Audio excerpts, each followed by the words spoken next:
Last night, we showed you this video of a terrifying crash. You can see it there in the monitors. It sent two vehicles flying into a woman's yard. And now, because of our reporting, local leaders are looking into that dangerous intersection. Good evening, everyone, and thanks for watching. I'm Katie Moore. And I'm Sharice Gibson. That hit-and-run crash happened Saturday night at Kewanee and Bissonnet Drive. As Mike McDaniel explains, calls for safety have parish leaders paying attention. It's video of a crash in Metairie that's almost unbelievable. It makes you sick to your stomach watching it. Lorelei Bozeman was inside her home at the intersection of Kewanee Avenue and Bissonnet Drive when this crash ended up at her doorstep. It's just crazy. Surveillance video shows a truck run a stop sign, hitting an SUV. Bozeman's parked SUV is totaled in the process. Bozeman has lived here for about 3 years and says wrecks at this intersection are far too common. Since we've been here, I've seen probably 6 wrecks. Anything from a little fender bender to what you've seen today. What went through your mind when you saw that video? Well, I mean, obviously, I can't imagine how terrible the feeling must be when you're the homeowner with no warning, no ability to protect yourself.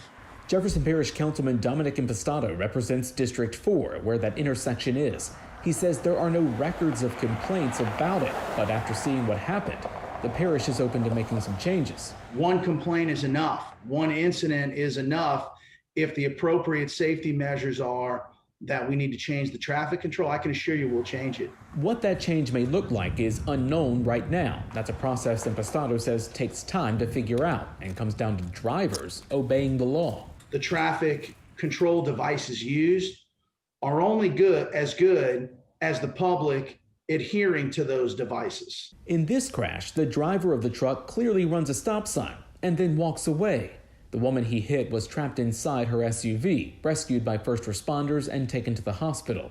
As Jefferson Parish deputies search for that man, Impastato says his office will search for solutions to prevent scenes like this from happening again.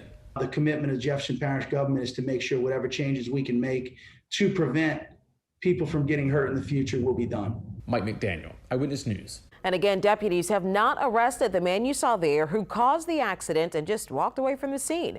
If you have any information, call the sheriff's office.